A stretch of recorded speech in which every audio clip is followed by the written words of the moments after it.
హృదయపూర్వక నమస్కారం. మనం ఈ మధ్యన హైదరాబాద్ లో ఒక సభ నిర్వహించుకున్నాం.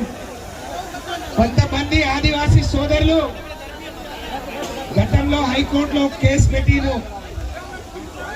లంబాడీలు ఎస్టీ జాబితాలో లేరు, తర్వాత వచ్చిండ్రు, దొంగదారిలో వచ్చిండ్రు, అడ్డదారిలో వచ్చిండ్రు, తీసేయాలని చెప్తే అప్పుడు ఈ రాష్ట్ర ప్రభుత్వం సమర్థవంతంగా అలా కాదు అని చెప్పి అన్ని వాదనలు వినిపించిన తర్వాత హైకోర్టు ఇది మా పరిధి కాదు, ఈ కేసు మేము తీసేయద్దు అని చెప్పి కొట్టేసిండు.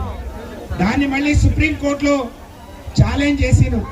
నేను రాకముందు చాలా మంది మా అన్నదమ్ములు మాట్లాడిను. నేను వస్తుంటే మాట్లాడిన మా సోదరుడు రమేష్, मैं गुड़िया ने सेने अतिथि नमस्कार करो कसरगतो वारे जात सेने अत्री संगाल भलनी मीटिंग घाली तो तम हमारे पर कुटरा कर रहे जना हम घालेगे इनको राज संतोषम मत्तोरे एक ही भविंचरी चु भैया अबाले मैं तो बैंटिना कसना नायक सार के रोचे सत्यवती अपन పోరాటం కిదే जना 20-25 वर्ष रेटे अत्री संघाले छेनी संघाले नायकुలు 50 हरासपल्ली संघाले विचे संघाले जाते ने बाटी घालनो दागू बैठनो तप्प ये संघाले काय को हटो जाय छेनी बस अत्री वेग तो संतोष पड़नो गतो तमार कर्तव्यम तमार बाध्यता ये प्रांत में मऊ बाने रास भले छे जे ग्वारे ने आंग लावणो